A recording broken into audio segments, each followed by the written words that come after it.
So you work out at 5 p.m. The question that you're asking is, what's the latest time that you can eat a meal?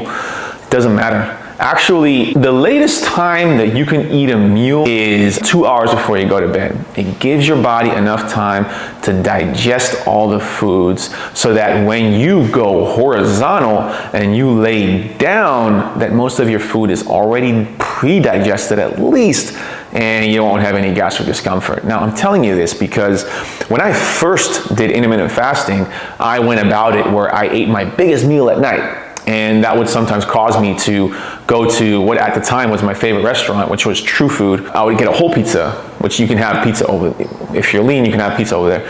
And then I had like the turkey burger or something like that with the sweet potatoes and the kale. And oh my, it was great. 1,200, 1,300 calories at least in one meal. I would go there, boom, drive home, go straight to bed. So within 45 minutes, I was in bed. After a while, you just feel like, oh, you can't fall asleep. You want to make sure that your last meal is 2 hours before you go to bed. So plan that in advance. And how do you plan that in advance? You don't look at your last meal. You look at your first meal. Ideally, your first meal is always at the same time every single day. If you do it that way, then every day is going to be the exact same thing. You're going to have a rhythm like Gloria Estefan, and you're going to stick to that rhythm until you feel really good, and then you're never really going to deviate from it. Get regularity in everything you do. A lot of people that lived past 100, they were always asked, what was your secret? What are your tips and techniques?